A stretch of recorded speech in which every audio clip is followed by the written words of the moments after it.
এই অল্প কয়েকদিনের হায়াত রব্বে করিম আমাকে আপনাকে দিছেন আল্লাহর সন্তুষ্টি অর্জনের জন্য।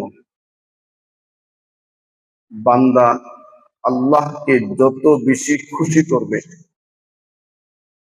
যত বেশি সন্তুষ্ট করবে, ওই বান্দা আল্লাহর দরবারে তত বেশি দামি হবে।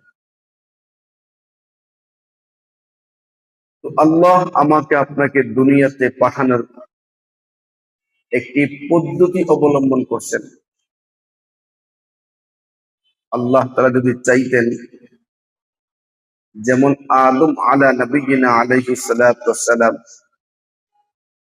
হাওয়া আলাইহিস সালাতু ওয়াস সালাম, এই দুইজনকে আল্লাহ তাআলা জান্নাত থেকে বের করে আসমান থেকে জমিনে ফেলাইছেন। ওনারা জমিনে কারো কাছ থেকে জন্ম নেয় নাই, ওনারা আসমান থেকে আল্লাহ তাআলা জমিনে পাঠাইছেন। আল্লাহ নিজে বলেন, কুল্লাহবিতু মিনহা জামিআ, কুল্লাহবিতু মিনহা জামিআ فإما يأتينكم مني هدى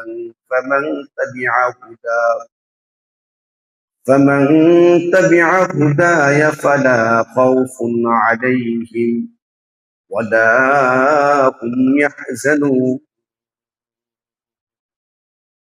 আল্লাহ তাআলা বলেন, কুল্লাহবিতু, হে আদম, তুমি তোমার সন্তান সন্ততি নিয়ে উপর থেকে অর্থাৎ আসমান থেকে নিচে নেমে যাও। আদম আলা নবিয়িনা আলাইহিস সালাতু ওয়াস সালাম, ওনাকে আল্লাহ আসমান থেকে জমিনে পাঠাইছেন, কিন্তু তার অন্যান্য সন্তান যে আমরা, আমাদেরকে আল্লাহ তাআলা আসমান থেকে জমিনে পাঠান নাই, ডাইরেক্ট পাঠান নাই। আমাদেরকে মায়ের মাধ্যম, মায়ের গর্ভকে মাধ্যম বানায়া একটু ঘুরাইয়া ফিরাইয়া আল্লাহ আমাকে আপনাকে জমিনে পাঠাইছেন। আমি আপনি মায়ের পেটে ছিলাম প্রায় 9 মাস, তো থাকে 8 মাস, 10 মাস 10 দিন আসতেই হয়। এই মায়ের পেটে আল্লাহ আমাকে আপনাকে বিভিন্ন পদ্ধতি অবলম্বন করে, ফেরেশতা নিযুক্ত করে আল্লাহ আমাকে আপনাকে মায়ের পেটেই আল্লাহ আমাকে আপনাকে একটা আকৃতি দিয়েছে। আল্লাহ বলেন, ثم خلقنا النطفة علقة فخلقنا العلقة ثم خلقنا النطفة علقة فخلقنا العلقة فخلقنا العلقة مضغة فخلقنا المضغة عظاما فكسونا العظام لحما ثم أنشأناه خلقا آخر فتبارك الله أحسن الخالقين। আল্লাহ তাআলা বলেন, আমি তোমাদেরকে মায়ের পেটে 40 দিন বীর্য পানি আকারে রাখছি। সুম্মা খালাকনা নুতফা, আমি আপনি মায়ের পেটে প্রথম 40 দিন পানি ছিলাম। ওই পানির পিছনে আল্লাহ পাক ফেরেশতা নিযুক্ত করে মেহনত করে ওই পানিকে আল্লাহ তাআলা একটি রক্তের টুকরা, রক্তের খান্ডা, রক্তের একটি জমাট, রক্তের একটি টুকরা হিসাবে আল্লাহ প্রথম সৃষ্টি করেছে। পানি, রক্ত। ثم خلقنا النطفة علقة فخلقنا العلقة مضغة فخلقنا المضغة فخلقنا المضغة عظاما فكسونا العظام لحما। ওই রক্তের খান্ডাকে আল্লাহ তাআলা একটি গোশতের টুকরায় রূপান্তরিত করলেন। এর মধ্যে আল্লাহ তাআলা অবয়ব পরম্পরায় ধারাবাহিক ভাবে 40 দিন পর পর আল্লাহ বলেন فكسونا العظام لحما ثم أنشأناه خلقا آخر فتبارك الله أحسن الخالقين। সেই রক্তের খান্ডা, তাকে গোশত, তার মধ্যে হাড্ডি, তার মধ্যে আবার অবয়ব, চামড়া, এগুলো ধারাবাহিক 40 পর আমি একটি অবয়ব, একটি কাঠামো এমন ভাবে তৈরি করেছি, এরকম সুন্দর, এরকম আকর্ষণীয় চেহারা পৃথিবীর আর কেউ বানাইতে পারবে না। আল্লাহ আমাকে আপনাকে তো সুন্দর করে বানাইছে। ফাতাবারাকাল্লাহু আহসানুল খালিকিন। আল্লাহ আমাকে আপনাকে সবচেয়ে সুন্দর অবয়ব দিয়ে আল্লাহ আমাকে আপনাকে বানাইছে মায়ের পেটে। এই মায়ের পেটে বাচ্চা যখন থাকে তখন আমার আপনার দাঁত ছিল না, আমার আপনার বলার ক্ষমতা ছিল না, আমার আপনার ধরার ক্ষমতা ছিল না, আমার আপনার হাঁটার ক্ষমতা ছিল না। অর্থাৎ হাত, পা, চোখ, নাক, কান প্রত্যেকটা অঙ্গ থাকার পরেও এই পৃথিবীর সবচেয়ে অসহায় আমি আপনি ছিলাম। হাত ছিল, ধরার ক্ষমতা ছিল, পা ছিল, হাঁটার ক্ষমতা ছিল না, জবান ছিল, কিন্তু জবান দিয়ে বলার ক্ষমতা ছিল না, শুধু এক শব্দ ওয়া ছাড়া, কান্না ছাড়া আমার আপনার কোনো শব্দই ছিল না। ক্ষুধা লাগছে, এটার বলার ক্ষমতা ছিল না। পেশাব করব, ঠান্ডা লাগতেছে, সমস্ত কাপড় ভিজে গেছে, এটা বলা বা ওই ঠান্ডা জায়গা থেকে সরে যাবেন, এতটুকু শক্তি সামর্থ্য আমার আপনার ছিল না। যদি ওই মুহূর্তে আমি আপনি মায়ের হাতের নিচে পড়ে যাইতাম, আমার আপনার শক্তি সামর্থ্য ছিল না। একটু মাকে ডাক দিয়ে বলবো, ও মা হাতটা সরাও, আমার প্রাণ বের হয়ে যাচ্ছে।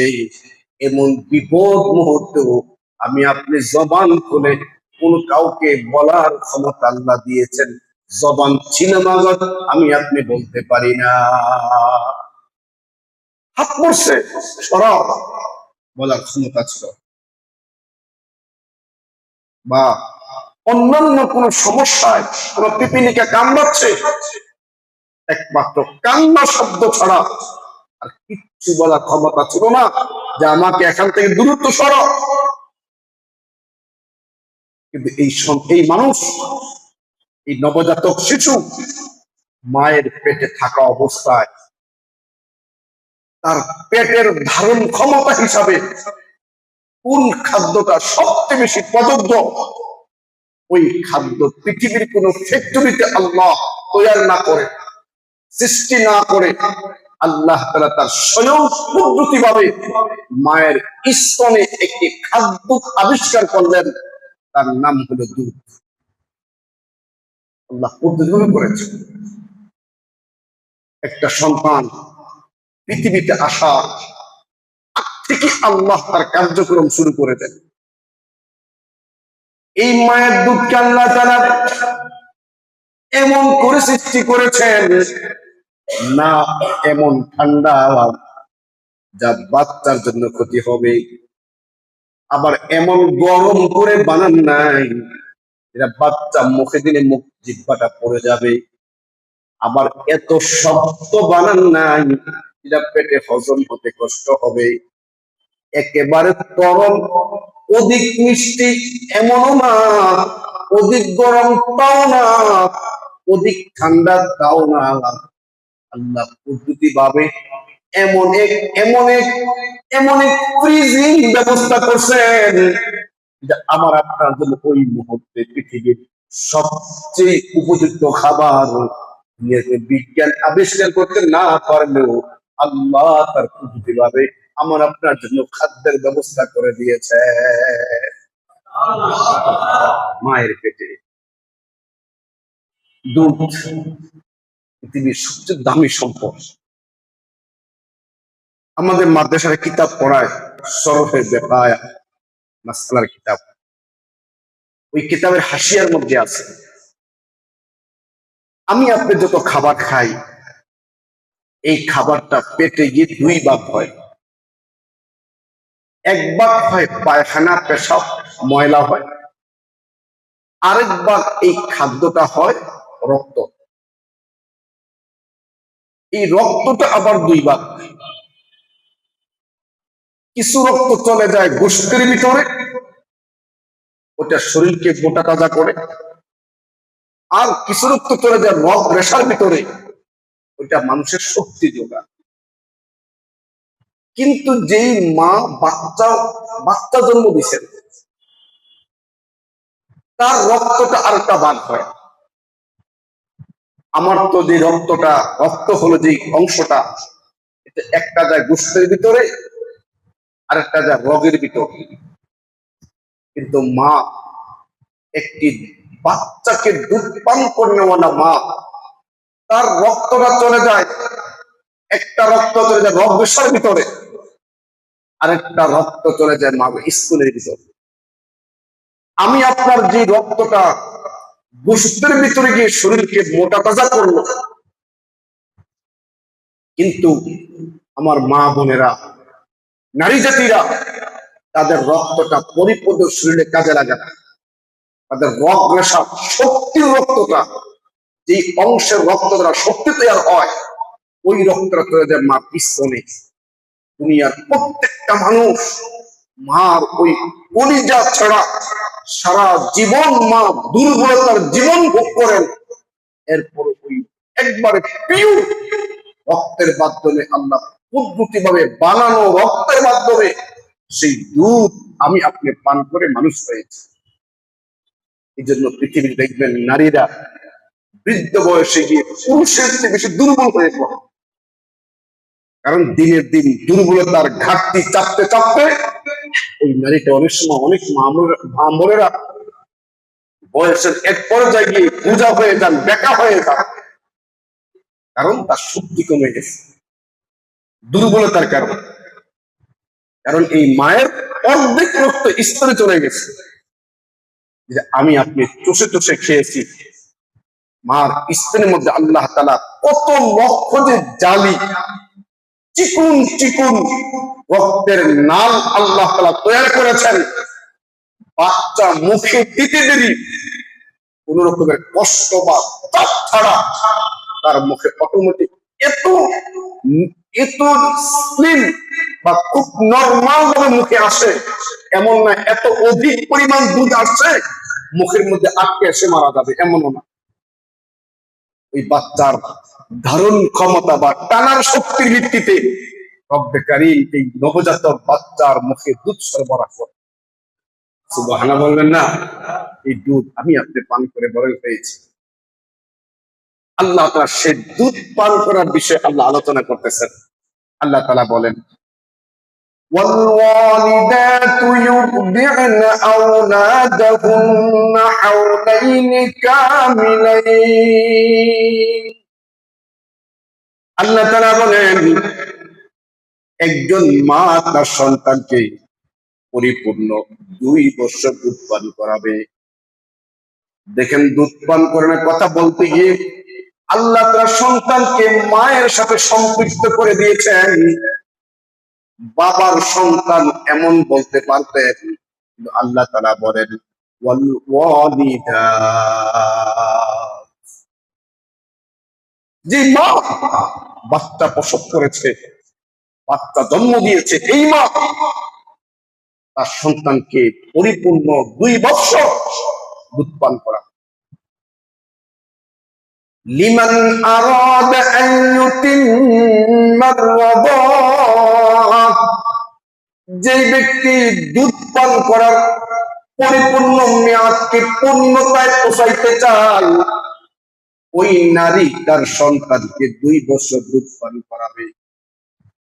কিন্তু আমাদের মাযহাবের ইমামে আযম আবু হানিফা রাহমাতুল্লাহ আলাইহি বলছেন, বাচ্চার দুর্বলতার কারণে, স্বাস্থ্য পরিপূর্ণ না হওয়ার কারণে 30 মাস বাচ্চাকে সর্বোচ্চ দুধ পান করাবে। কোন কোন ইমাম বলেছেন 1.5 বছর। কালামে হাকিমে আল্লাহ তাআলা বলেছেন 2 বছর। সামনে আরো ব্যাখ্যা আসতেছে আয়াতের মাধ্যমে। ওই ব্যাখ্যার মাধ্যমে ইমামগণ চূড়ান্ত মাসআলা আমার আপনার সামনে পেশ করেছেন, সর্বোচ্চ 30 মাস। এর চেয়ে বেশি সময় বাচ্চাকে দুধ পান করার অনুমতি নেই। এই যে 2 বছর মা তার বাচ্চাকে দুধ পান করাবে, এই দুধ পান করানো ওয়াজিব। মা তার সন্তান দুধ পান করাইতেই হবে। এটা মায়ের মুহাব্বত, এটা মায়ের কাছে সন্তানের প্রাপ্য। রাসূল কারীম সাল্লাল্লাহু আলাইহি ওয়াসাল্লাম কিছুদিন মায়ের দুধ পান করেছেন। সর্বপ্রথম আমার আপনার নবী দুধ পান করেছিলেন আবু লাহাবের বান্দি সুয়াইবা, যিনি পরবর্তী ইসলাম গ্রহণ করেছিলেন। ওনার দুধ প্রথম রাসূল পান করেছেন। আবু লাহাবের বান্দি ছিল, তার নাম সুয়াইবা। তার দুধ আল্লাহ রাসূল পান করেছেন। এই সুয়াইবার দুধ আল্লাহ নবীর আপন চাচা হামজা রাদিয়াল্লাহু তাআলা আনহু উনিও পান করেছিলেন। সেই হিসাবে সুয়াইবা আল্লাহ নবীর দুধ মা। যেহেতু হামজা রাদিয়াল্লাহু তাআলা আনহু নবীর আপন চাচা, উনিও তার দুধ পান করেছিলেন। এই জন্য হামজা রাদিয়াল্লাহু তাআলা আনহু চাচা হয়েও জীবনভর আল্লাহ রাসূলের দুধ ভাই সম্পর্ক ছিল। আল্লাহর পয়গম্বর এই সুয়াইবাকে অত্যন্ত সম্মান করতেন, অত্যন্ত মহব্বত করতেন। একজন বড় তাবিঈ হাসান বসরি রাহমাতুল্লাহ আলাইহি, উনি অনেক বড় আধ্যাত্মিক রাহবার, অনেক বড় আল্লাহওয়ালা। ইলম বুজুর্গি এত অধিক, তার গভীরতা। এই হাসান বসরির আম্মা, হাসান বসরির মা যিনি, উনি আল্লাহ রাসূলের বিবি ছিলেন উম্মে সালমা রাদিয়াল্লাহু তাআলা আনহা। আমাদের এই আম্মা জানের সেবিকা ছিলেন, খাদেমা ছিলেন হাসান বসরির মা। সুবহানাল্লাহ বলবেন না? হাসান বসরির আম্মা, আমার আপনার রাসূল, আমাদের আম্মা জান উম্মে সালমা রাদিয়াল্লাহু তাআলা আনহা, ওনার খাদেমা ছিল। এই সুবাদে মাঝে মধ্যে রওয়ায়াতে এসেছে, ইতিহাসের মধ্যে এসেছে, হাসান বসরি রাহমাতুল্লাহ আলাইহি শিশুকালে মাঝে মধ্যে উম্মে সালমা, আমাদের আম্মা জান, ওনার দুধ পান করেছে। সম্ভবত এই দুধের বরকতে তার সিনার মধ্যে আল্লাহ তাআলা ইলমের নূর ঢেলে দিয়েছে। অনেক বড় বুজুর্গ, দুধের মধ্যে আজীব এক নিয়ামত আছে আল্লাহ তাআলা। এক সময় তো ধাত্রী দিয়ে দুধ পান করাইতো, এখনো মাঝে মধ্যে পরে অনেক সময়। আল্লাহ রাসূল ধাত্রীর মধ্যে দুধ পান করেছে। মায়ের দুধ পান করার পরে কয়েকদিন পরে আরবের নিয়ম, আরবের গ্রাম অঞ্চলে বাচ্চাদেরকে, শিশুদেরকে পাঠিয়ে দেওয়া হইত ওই গ্রামীণ পরিবেশে, সাবলীল ভাষা, গ্রামের আবহাওয়ায় এই বাচ্চাটা সুন্দর গঠন তৈরি হবে, ভাষা শিখবে একরকম ভাষা। এই সুবাদে আরবের গ্রামে, শহরের বাচ্চাগুলোকে গ্রাম অঞ্চলে দুধ পান করাবার জন্য দিয়ে দিত। আমার আপনার নবীকে দুধ পান করাবে, কত বড় কপাল না? কি বলেন, কত বড় কপাল! আল্লাহ রাসূল যে কত বড় কপালওয়ালা। যখন রাসূল মায়ের পেটে, তখন থেকে তার নিয়ামত আল্লাহ তাআলা প্রকাশ করতেছিলেন। রসুলের আম্মা আমেনা, রসুল মায়ের পেটে আসছেন, উনি মাঝে মধ্যে কূপে পানি আনতে দিতেন। আরবের কূপ ব্যবহার করে, এখন কিছু কূপ আছে। আমেনা রসুল আম্মা যান কূপে পানি আনতে দিতেন অন্যান্য বান্ধবীদের সাথে। অন্যান্য বান্ধবীরা যখন কূপ থেকে পানি তুলতেন, কোন রশির মাধ্যমে কিছু একটা ব্যবহার করে তল দেশ থেকে পানি উঠান লাগতো, বুঝা হওয়া লাগতো, বেকা হওয়া লাগতো, একটু কষ্ট করা লাগতো। রসুল আম্মা যান যখন পানি আনতে দিতেন, উনি বেকা হওয়া লাগতো না, উনি কষ্ট করা লাগতো না, উনি কুয়ার পাশে গিয়ে দাঁড়াইতে দেরি, নিচের পানি মুখে আসতে দেরি হতো না। তারা বুঝায় এই মা কত বরকতওয়ালা, সন্তান পেটে নিয়ে আসছে, বরকত। এখনো আম্মা জানের কবরে গেলে গ্রাম বের হয়, যাইতে দেয় না। আরব সরকার বিভিন্ন মারাত্মক হাত লাইনে থাকে, বহু চেষ্টা করেছে ওরা যাওয়ার জন্য, এই বছরও যেতে দেয় না। যদি কোনো ড্রাইভার নিয়ে গেছে আর ধরা খায়, সাথে সাথে দেশে পাঠাই দেয়। মদিনা থেকে একটি এলাকা আবওয়া, এটা বদর হয়ে যাওয়া লাগে, আবওয়া নামক জায়গায় আল্লাহ নবীর মায়ের কবর। যারা কাছে দেওয়ার সুযোগ হয়েছে তাদের কাছ থেকে শুনেছি এখনো কেমন একটা সুগ্রাম কবর থেকে বের হয়।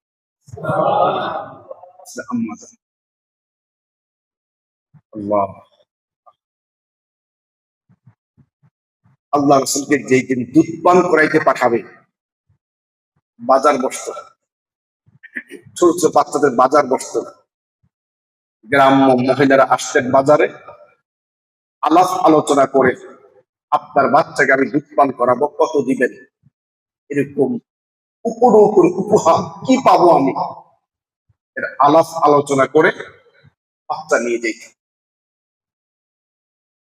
আল্লাহ নবীর আম্মা যান আল্লাহ নবীকে ওই বাজারে কোলে নিয়ে বসে আছেন, যেই মহিলা পাশে আসেন আর জানতে পারেন এই বাচ্চাটার বাবা নাই, আর কোন মহিলা আগে বাড়ে না, আর কোনো কথা বলে না। তাদের মধ্যে এসেছে এরকম একাধিক নারী একাধিক ধাত্রিক কথা বলে চলে গেছেন। আম্মা জান আমেনা কান্নায় ভেঙে পড়ছেন, হায় আমার ছেলে কপালটা কত মন্দ, বাপ না থাকার কারণে তাকে দুধ পান করাইতে নিবে এমন কেউই সাহস করে না। আম্মা জান খুব দুর্বল হয়ে পড়ছে। আম্মা জানের কোলে রসুল ঘুমাই দিছে, এত ধাত্রী যায়, সবার সাথে কথা হয়। আল্লাহ রসুল যে মায়ের কোলে ঘুমাইছেন, ঘুমাই দিছে,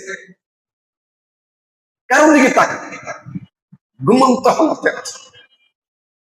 বাজার ভাঙ্গা ভাঙ্গা ভাব, অনেক বাচ্চা নিয়ে গেছে, অনেক বাচ্চা যারা নিতে আসছেন তারাও বাচ্চা নিয়ে চলে গেছে। এমন সময় একবারে বাজার ভাঙ্গা অবস্থা, হালিমাতু সাদিয়া রাদিয়াল্লাহু তাআলা আনহা উনি এই বাজারে ঢুকলেন, ঢুকে দেখেন তেমন কোনো বাচ্চা নাই, একটা মা একটা বাচ্চা নিয়ে বসে আছে। আল্লাহ, হালিমাতু সাদিয়া রাদিয়াল্লাহু তাআলা আনহা আম্মা জান আমেনার সামনে গিয়ে দাঁড়াইছেন। কথা বলতে বলতে এক পর্যায়ে আম্মা জানের কোল থেকে আল্লাহ নবীকে কোলে নিছেন। রসুল তিনি ঘুমন্ত, যখন হালিমাতু সাদিয়ার কোলে নিছেন, আল্লাহ রসুলের ঘুম ভেঙে গেছে। আর ঘুম ভেঙে আম্মা জান হালিমাতু সাদিয়ার দিকে এমন ভাবে তাকাইয়া একটা মুস্কি হাসি দিছেন, হালিমাতু সাদিয়া বলেন ওই হাসিতে আমার কলিজা ভরে গেছে। সুন্দর, এত সুন্দর। যখন শুনছে তার বাবা নাই, কি পাবো, কিছু পাবো না, আর বাজারে অন্য বাচ্চাও তো নাই, অনেক দূর থেকে আসছেন, মক্কাতে প্রায় 60-70 বেশি হবে, অনেক দূর। স্বামীকে বলে কি করা যায়?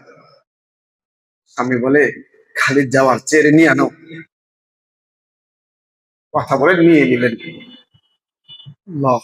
নেওয়ার পরে যে বাহনে উঠবেন, যে বাহনে আসছিলেন, সমস্ত বান্ধবীরা তাদের বাহন ভালো, তাদের তাদের গাদা বা খচ্চর বা ওট অনেক ভালো, সতেজ, দেউরা চলে আসছে। কিন্তু তার বাহন যেহেতু দুর্বল, সবার শেষে পড়ে গেছে। কিন্তু আল্লাহ নবীকে যখন নিয়ে বসছেন, এই দুর্বল মরা কোন মতে চলে, এটা এই পরিমাণ সতেজ হয়েছেন, সমস্ত বান্ধবীদেরকে ফালাইয়া উনি আগে চলে গেছেন। হালিমাতুস সাদিয়া বলেন, আমি নিজেও দুর্বল, আমার নিজের সন্তান আছে, কারণ যার সন্তান না থাকে উনি অন্য বাচ্চাকে দুধ পান করাইতে পারে না।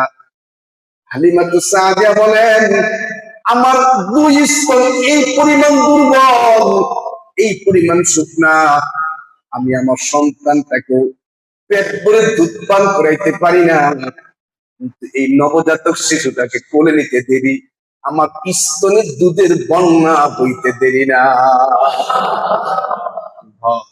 এখন আমার বাচ্চা দুধ পান করে। আল্লাহ কুদরত। আমাদের হালিমাতুস সাদিয়া ভাবলেন, এই বাচ্চারা বরকতি বাচ্চা, ওরে ছাড়া যাবে না, ওরে ভালো করে খাওয়াইতে গিয়ে, ভালো করে খাওয়াইতে গিয়ে কখনো কখনো ডান স্তনের দুধ ইচ্ছা মতো পান করাইয়া আম্মা জান মাঝে মধ্যে বাম স্তনে মুখ দেওয়াইতেন। এখন তো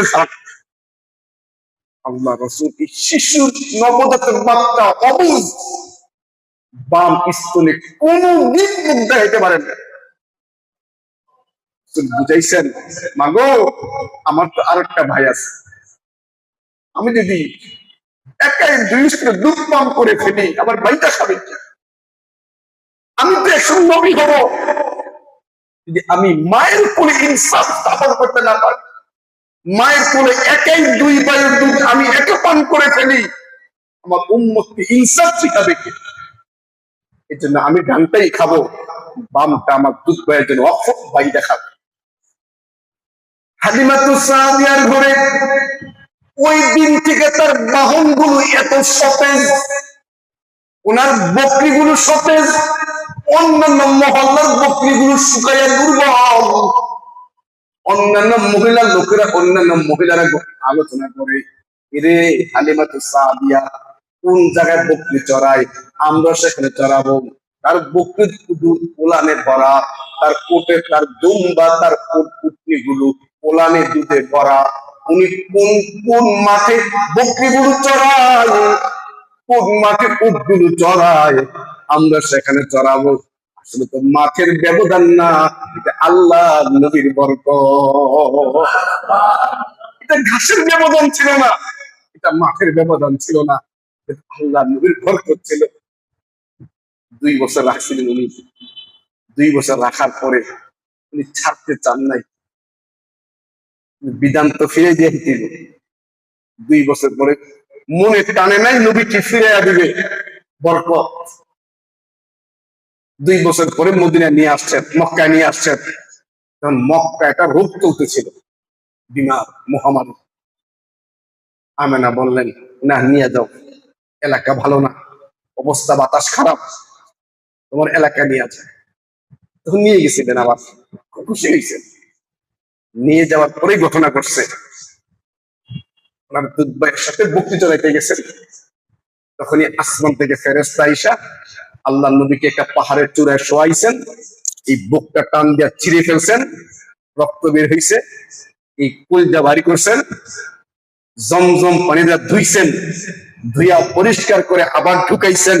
কোন শিলায় লাগে নাই, ব্যথা পায় নাই, মেডিসিন লাগে নাই, আবার এই বুকটা জোড়া লাগাইয়া দিচ্ছেন। এই দৃশ্য দুধ ভাই দেখে উনি ভয়ে চিৎকার দিয়ে দৌড়ে মার কাছে গেছে, মা আমাকে মক্কার ভাই শেষ, মক্কার ভাই শেষ। কি এই অবস্থা দেখছি আমি। হালিমাতুস সাদিয়া দৌড়ে আসছে, এসে দেখে আল্লাহ রাসূল সোজা সুস্থ বসে দিয়েছে। বলে আপনাদের কি হয়েছে? আমার কিচ্ছু হয় নাই, কিচ্ছু হয় না। একটা বোন ছিল, সাইমা নাম ছিল বোনটার। মাঝে মধ্যে হালিমাতে সাদিয়া বলতেন, যাও বকরিগুলো চড়াই নিয়ে আসো। বোনটা বাহানা করে বলতেন, আম্মা আমি যাব না, যদি আমার দুধ ভাই আব্দুল মোহাম্মদকে সাথে দেন তাহলে বকরিগুলো আমি চড়াইতে নিয়ে যাব। তো অন্যরা বলতে, বকরি তো এমন একটা প্রাণী, যদি ওরে বলে ডানে যাও ও বামে যাইব, যদি বকরিগুলো সামলাইবা না শিশু মোহাম্মদকে সামলাই। ওই বোনটা বলে, আমার দুধ ভাই আব্দুল্লাহকে মোহাম্মদকে সাথে নিয়ে বহুবার গেছি, যদি শিশু ভাই মোহাম্মদ আমার পাশে থাকে বকরিগুলো ডাকন লাগে না, বারবার ডাকা লাগে না। আমার বাইরে গিয়ে যে জায়গায় বসি বকরিগুলো চতুর্দিকে দাঁড়ায় দাঁড়ায় থাকে, বকরিগুলো বারবার ডাকতে হয় না। আমার দুধ ভাই যেখানে বয়া থাকি বকরিগুলো পাশে দাঁড়ায় থাকে, দৌড় দেয় না। আর এর না নিয়ে গেলে বকরি আমার কথা শোনেন, মা তুমি আমাকে আমার ভাইটাকে দিন আগে নিয়ে যান। আর বলে, মা আমি দেখছি আমার ভাইকে নিয়ে যত টাটকা রোদে দাঁড়ায় থাকি, দুনিয়ার সব জায়গায় রোদ পড়লো আমার ভাইয়ের ঘে দুধ পড়ে না, আমার ভাইয়ের ঘে রোদ পড়ে না। এই ছিল আমার একটা শিশু হালিমাতে সাদিয়া দুধ পান করাইছেন। এই ঘটনার পরে আর রাখেন নাই, কি না কি হয়ে যায়, মক্কা নিয়ে আসছে। এই হালিমাতে সাদিয়া এখনো তায়েফে গেলে তার বাড়িতে কোনো কিছু নাই, সব ভেঙে ফেলছে, পাহাড় গুলো পরে আছে। এই হালিমাতে সাদিয়া দুধ পান করাইছে। দুধ বড় দামি নিয়ামত, দুধ যত পিওর হবে ওই বাচ্চার মন মস্তিষ্ক মেজাজ তত সুন্দর হবে। যদি কোনো মা গুনাহ করতে গেলে দুধ পান করায়, গুনাহ করতে গেলে দুধ পান করায়, এই গুনার একটা আসর এই দুধের মধ্যে মদ্যপ হয়ে বাচ্চার সিনার মধ্যে ঢুকে। দুধ আজীব একটি জিনিস, আমরা সকলে চিনি, অনেক বড় বুজুর্গ, অনেক বড় আল্লাহ ওয়ালা। ভারতের আমাদের অনেক বড় বুজুর্গ ছিলেন, নিজামুদ্দিন আউলিয়া বলেন, মাইনুদ্দিন চিশতি রহমতুল্লাহ আলাইহি বলেন, মাইনুদ্দিন চিশতি উনি এমন এক বুজুর্গ ছিলেন, ওনার হাতে লক্ষ লক্ষ হিন্দু কালিমা পড়ে মুসলমান হয়েছে।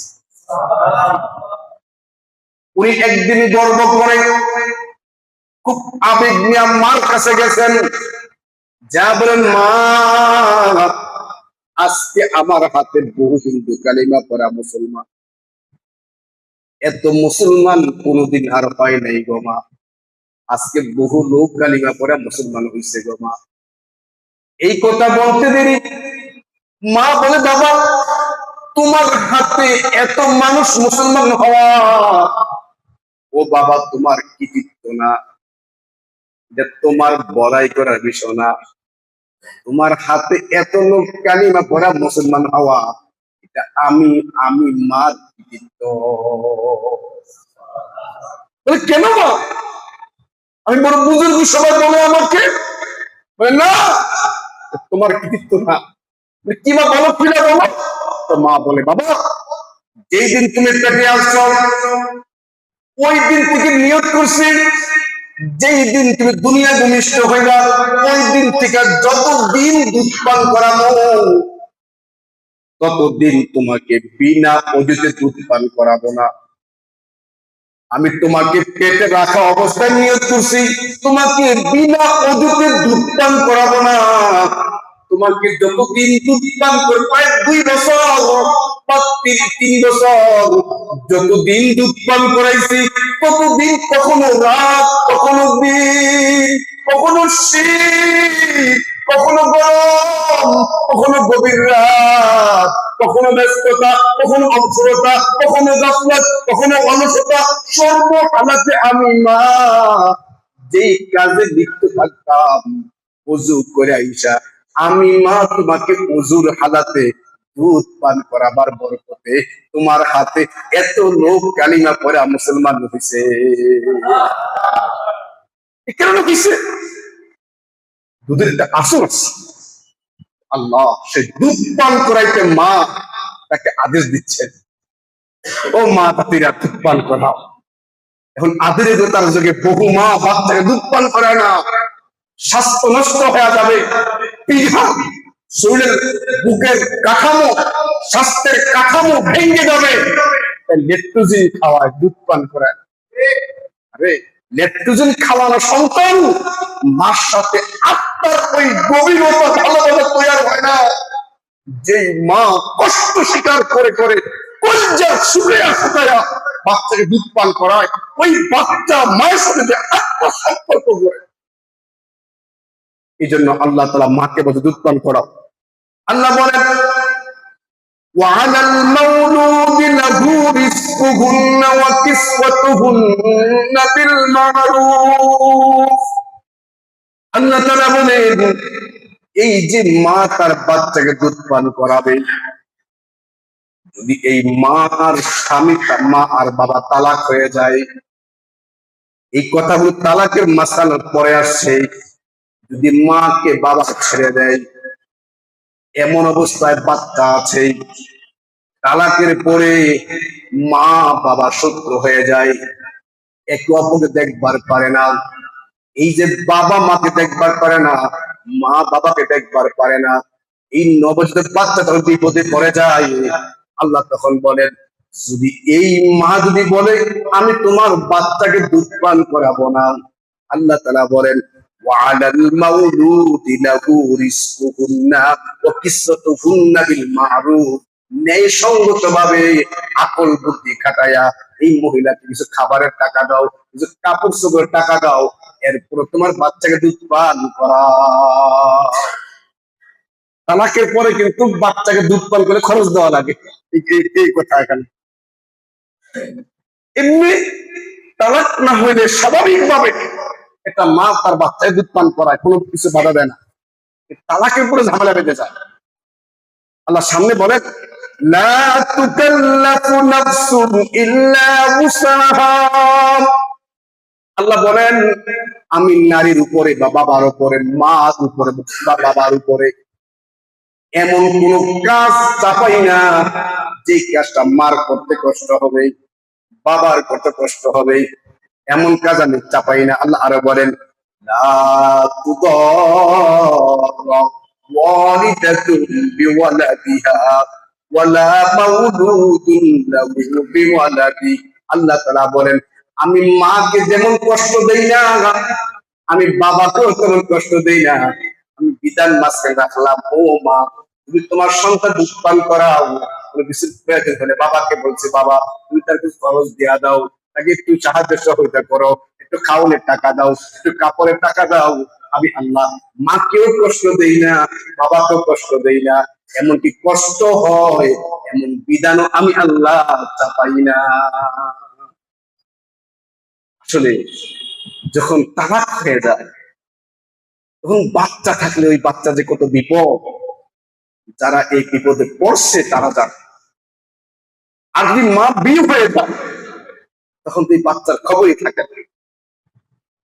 আমাদের দেশে যে বুজুর্গ ছিলেন আল্লামা ইমামউদ্দিন রহমতুল্লাহ আলাইহি, নোয়াখালী বাড়ি, বহু আগের কথা, ব্রিটিশ আমলে আগের কথা, অনেক আগের কথা। তখন দারুল দেওবন্দ হয় নাই। শহীদে বালাকোট, আহমদ শহীদে বালাকোট ওনার সহযোদ্ধা, ওনার ছাত্র, বাড়ি নোয়াখালী, আল্লামা ইমামউদ্দিন রহমতুল্লাহ আলাইহি। উনি অনেক বড় বুজুর্গ ছিলেন। উনি বালাকোটে যুদ্ধ করছিলেন, গাজী বালাকোট, বালাকোটে যুদ্ধ করছিলেন, ইসলাম শহীদের সাথে যুদ্ধ করছিলেন। তো ওনার সত্যকালে বাবা মারা যায়। বাবা মারা যায়, মা অন্যত্র বিয়ে বসেন। অন্যত্র বিয়ে বসার কারণে ওই বাবাটা বেশি ভালো স্বভাবের ছিলেন না, ওনাকে সহ্যই করতে পারতেন না, মারধর করতেন, খাবারে কষ্ট দিতেন। আচার ব্যবহার খুব খারাপ করতেন। মা তার এই নিপীড়ন, এই নির্যাতন দেখে মা একদিন সন্তান ইমামউদ্দিন দাইকে বলে, বাবা এরকম জুলুম আর কত শিকার হচ্ছে, এরকম নির্যাতন আর কত সহ্য করবি, আমি তো নিরুপায়, সে আমার স্বামী, আমি কিছু করতে তো পারবো না, বিবাহের বন্ধনে আমি আবদ্ধ, এরকম নির্যাতন সহ্য না করে আমি তোকে আল্লাহর জন্য অক্ষ করে দিলাম, দুই চোখ যত দূর যায় চলে যাও, এখানে তাই করে বাঁচতে চাও। ছোট্ট মানুষটার মধ্যে মার এ কথায় নোয়াখালী গ্রাম থেকে বের হয়ে গেছে সাদুল্লাপুর, চৌমুনি শহর সাদুল্লাপুর তার গ্রাম, বের হয়ে পড়ছে। বের হয়ে আসতে আসতে আসছেন কোথায়? চাঁদপুর ডাকাতিয়া নদীর তীরে। সন্ধ্যা হয়ে গেছে, এই বাচ্চার নদীর তীরে হাঁটে, গ্রামের এক লোক দেখে বলে, এই তোমার বাড়ি কোথায়? বলে অমুক জায়গায়। এখানে কেউই নেই, চলে আসছে বাড়ি থেকে, যতটুকু চোখ দেখে ততটুকু যাব। ছোট মানুষ দেখে মায়া লাগছে, উনি ডাইকে নিয়ে বলে, তুমি যাইবা আমার সাথে? যদি নেন যাবো। নিয়ে গেছে, নিয়ে গিয়া কি করে সারাদিন গরু চড়ায়, ওনাদের গরু চড়ান, গরু যে চড়ান ওই মালিকের ছেলেরা ঘরে পাশে রুমে বসে ওটা পড়ে, উনি শুই না পড়া পাশে বসে থাকেন, কাজ নেই, পড়া পড়ে উনি শুনেন, এই শোনা পড়া মুখস্থ হয়ে গেছে। একলা একলা বসে বসে ওই পড়াগুলো পড়ে, আগে তো উর্দু পড়াই, ফার্সি পড়েছে স্কুলে, এই পড়াগুলো পড়ে। ওই যে মালিক দেখে বাচ্চারা পড়ার স্বভাব আছে, পড়ে, তো যে তুমি পড়বা, তো যদি পড়ান, এই গরু চড়া বন্ধ করে দিয়ে এখন ভর্তি করেছে পড়তে, পড়ে মাশাআল্লাহ, পড়তে পড়তে পড়তে পড়তে এক পর্যায়ে আমাদের এই অঞ্চলে পড়া শেষ, আর নাই ক্লাস। উচ্চ ডিগ্রি করার জন্য ওনাকে দেওবন্দে পাঠাই দিছে, ভারত পাঠাই দিছে। ভারত থেকে লেখাপড়া করছেন, বড় আলিম হইছেন, এরপর মার্কা মারা আলেম, 2 যুগ 3 যুগ পার হয়ে গেছে। হঠাৎ একদিন মার কথা মনে পড়ছে, আমার মারে দেখুন কত বড় আলেম হয়েছে। মার কথা মনে করিয়া ওই এলাকা সফর করে নোয়াখালী আসছেন। বহুদিন হয়ে গেছে, রাস্তার পরিবর্তন, এলাকার পরিবর্তন, পরিবেশের পরিবর্তন চিনে না, সারাদিন ঘুরছে, ঠিকানা ভালো করে বলতো, আগে বাড়ে গেছে, বাবার নাম করতে পারে, দাদার নাম বলতে পারে না, গ্রাম বলে ইউনিয়ন বলতে পারে না, অনেক খোঁজাখুঁজি করছে, খুঁজতে খুঁজতে রাত হয়ে গেছে, কোথায় যাবে আর? তো নিজে মনে খুব তৃপ্তি এটা নির্দিষ্ট করিয়া কোথায় গিয়ে থাকবো, একটা বাড়ি দেখা যায়, ওই এই বাদ দিয়ে থাকবো, যে আল্লাহ ব্যবস্থা করে ওই বাদ দিয়ে থাকবো। ওই বাড়িতে গেছেন, সালাম দিতে কেউ আছেন কি? কোন পুরুষ না, একজন বৃদ্ধা মহিলা আওয়াজ দেয়া বলে, কে বাবা তুমি? বলে, আমি একজন মুসাফির, বাড়িঘর খুঁজতে বের হয়েছি, খুঁজে পাই না, রাত হয়ে গেছে, আজকে রাতটাকে আপনি থাকতে দিবেন। ওই বৃদ্ধা মা বাচ্চাকে মুসাফির মনে করে থাকতে দিলেন, রাত্রে খাবারও দিলেন, এসার নামাজের পরে খাবার খেয়ে শুয়ে পড়ছেন। এমন সময় ইমামউদ্দিন রহমতুল্লাহ আলাইহি গুনগুন করুণ কণ্ঠে একটা মার কান্নার আওয়াজ শুনতে পায়। কি যেন কাঁদে, এত রাতে কাঁদে কি? দেখে উনি যে বাড়িতে আছেন এই বাড়িতেই কাঁদে, ভালো কেউ মারা গেল কিনা, সমস্যা হলো কিনা, থাকতে জায়গা দিছে। কিন্তু মুরব্বী, পর্দা তখন মাসালা গুরুত্ব নেই, ভয় নাই, উনি সাহস করে জিজ্ঞেসেন, মা কান্না করেন কেন? তখন মা বলে, বাবা রে, যখন তুমি এই বাড়ির ডাক দিলা, তুমি আমার বাড়া ঢুকলা, আমি আর চোখে যতদূর দেখছি আর তোমার কণ্ঠ শুনতেছি, তোমার কণ্ঠে আর তোমার কাঠামো আর চেহারায় বলে বহু বছর আগে আমার একটা ছেলে হারিয়ে গেছে। ওই ছেলে কথা মনে রাখছে, তার মতো তোমার মনে হয়, তার কণ্ঠ তোমার কণ্ঠে মনে হয়, তার চেহারা তোমার চেহারা মতো মনে হয়। আমার ওই হারানো ছেলের কথা মনে করে তাই কান্না করতেছে।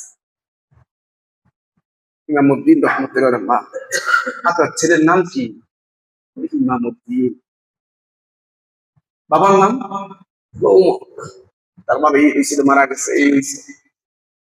ইমামউদ্দিন রহমতুল্লাহ বলে, মা ভালো করে তাকায় দেখেন না আমার চিনেন কিনা। দেখে এটাই তার সে হারানো সন্তান ইমামউদ্দিন, যার বাবা মারা যায় ছোটকালে। সে বুঝে তার জীবন কত কঠিন হয়ে যায়, তালাক হয়ে গেলে সেও বুঝে কত কঠিন হয়ে যায়। এটা মায়ের ধাক্কা একদিকে, বাবার ধাক্কা আরেকদিকে। আল্লাহ তাআলা বলে এই ধাক্কা ধাক্কির কারণে এই বাচ্চার জীবন বড় কঠিন হয়ে যায়, দুধ পান কে করাবে তাকে? আল্লাহ তাআলা বলেন যদি কোনো কিছু প্রয়োজনও হয় টাকা দিয়ে হলেও আর মার কাছে দুধ পান। আল্লাহ তাআলা বলেন ওয়ালাল ওয়ারিসি মিসলু যালিক, এই শিশুটা ওয়ারিস মার কাছে সমান পাবে, বাবার কাছে সমান পাবে, ওয়ারিস নষ্ট হবে না। আল্লাহ তাআলা বলেন ফাইন আরাদা ফিসালান আন তারাদিন মিনহুমা ওয়া তাশাউরিন ফালা জুনাহা আলাইহিমা। আল্লাহ তাআলা বলেন যদি এই বাপ মা দুইজন সন্তুষ্ট চিত্তে পরামর্শের ভিত্তিতে দুধ পান 2 বছরে বন্ধ করে দেয়, বাপ মার সন্তুষ্ট চিত্তে মশওয়ারার ভিত্তিতে 2 বছরে দুধ পান না করায়, আল্লাহ তাআলা বলেন ফালা জুনাহা আলাইহিমা, স্বামী স্ত্রীতে বাপ মার দুধ পান করা 2 বছর বন্ধ করার কারণে কোনো গুনাহ হবে না। আল্লাহ আর বলেন ওয়া ইন আরাদতুম আন তাস্তারদিউ আওলাদাকুম ফালা জুনাহা আলাইকুম ইযা সাল্লামতুম মা আতাইতুম বিল মা'রুফ। আল্লাহ তাআলা বলেন যদি তোমরা নিয়ত করো বা ইচ্ছা করো তাস্তারদিউ, এই বাচ্চাকে আরো দুধ পান করাইবা। আগে বলছিলাম কোরআনে আছে 2 বছর, আমাদের ইমাম সাহেব বলতে 30 মাস, উনি বাড়াইলেন কেমনে? এই যে আল্লাহ কইছে ওয়া ইন আরাদতুম আন তাস্তারদিউ আওলাদাকুম, যদি তোমরা পরামর্শ ভিত্তিতে 2 বছরে বন্ধ করে দাও দুধ পান করার সমস্যা নাই, চাও আরো পান করাইবা, বাচ্চারা এখনো হৃষ্টপুষ্ট হয় নাই, দুর্বল মনে হয়, এখন হৃষ্টপুষ্ট হয় নাই, আরো কয়েকদিন বেশি পান করাইবা। আল্লাহ বলেন ফালা জুনাহা আলাইকুম, তোমাদের কোনো গুনাহ হবে না। ইযা সাল্লামতুম মা আতাইতুম বিল মা'রুফ, এই দুধ পান করাইতে যদি তুই কিছু দেওয়া লাগে বা কোনো ধাক্কি ধরা লাগে, ওই স্ত্রী দুধ, তার মা দুধ পান করাবে না।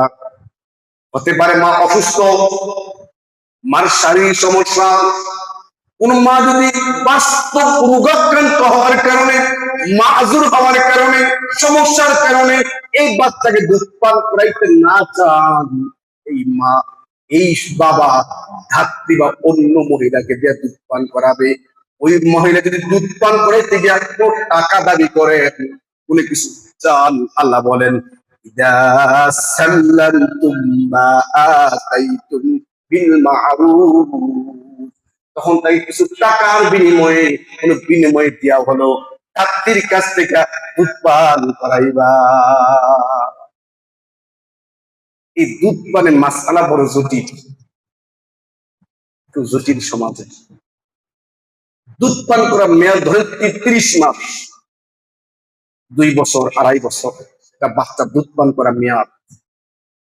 এই দুধ পান করার মেয়াদকালীন সময় যদি তার মা দুধ পান করে আলহামদুলিল্লাহ ভালো, কখনো খালা থাকে, চাচি থাকে, পাশে অনেক মহিলা রিলেটিভ থাকে, দুধ পান করার ক্ষমতা থাকে, এই বাচ্চা কান্না করতেছে, ভাবলো বোনের পোলা, তো তোমার বোনের পোলা কান্না করতেছে, বাচ্চাকে দুধ পান দিয়ে শুরু করছে, হয় খালা দুধ পান করতে। এই যে খালা দুধ পান করাইলো, এটা অনেকে বলেও না, প্রকাশ্য করেন। এই খালা তখন খালা থাকে না, এই খালাটা মার মাকামে চলে যায়, দুধ মা। এই খালু দুধ বাবা, এই খালার যে মেয়ে খালতো বোন, কি সে দুধ বোন, তার সাথে পর্দা নাই, কিয়ামত পর্যন্ত হারাম। আপন বোনের যে মাসালা, দুধ বোন, দুধ ভাই, দুধ বাবা, একই মাসালা।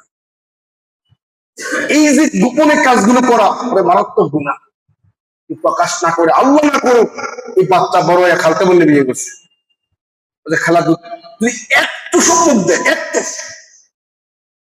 একটু স্তনে মুখ দেওয়াইছে আর এক ডুব খাইছে, খারাপ দুধ হয়ে গেছে। এটা খুব জটিল, সতর্ক থাকবেন। পান করাবে, কিন্তু এই যে মাসআলাগত ভাবে কোরআন বিধান মতো সামনে আরো আসবে, দুধ হয়ে গেল, এই কথা প্রকাশ আনতে হবে, না আনলে এই সমাজে জিনার বাচ্চায় ভরে যাবে, সমস্যা হবে।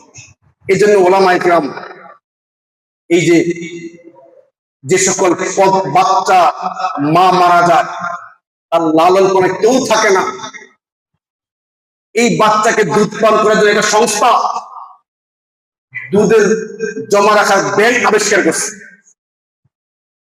ওলামায়ে কিরাম এর বিরুদ্ধে কথা বলছে, কারণ এখানে কার দুধ জমা রাখা, কোন বাচ্চাকে পান করাইবা, ওই বাচ্চা কোন এলাকা, কার কি কেমনে কেমনে কি হয়ে যায়, ওই সমাজ আর সমাজ থাকবে না, যারা সন্তানে বলে যাবে।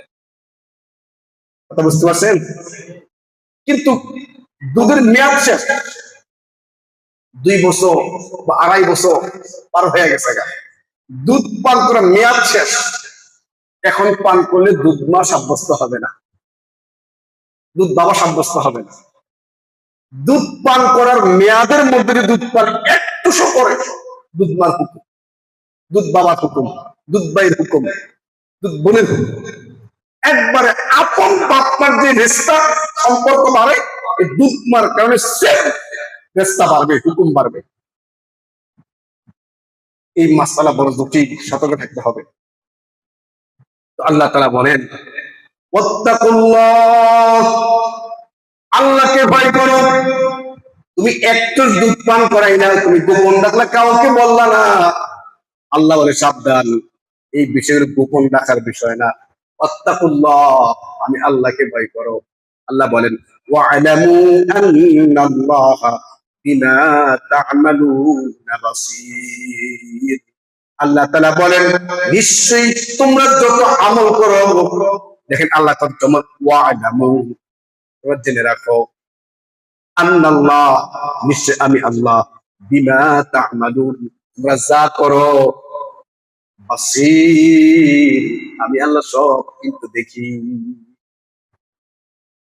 আল্লাহ কত করে কথা বলছে, কে বান্দারা জেনে রাখো, জেনে রাখো, এই যে কার বাচ্চাকে আগে দুধ পান করাই না, কেমনে করাই না, দুধ পান করাবার কথা বলে বাচ্চাকে কষ্ট দিলা না, দুধ পান করাইয়া কষ্ট রেখে টাকা ইনকাম করলা, বলে আমি তো জানি, আমি দেখিও,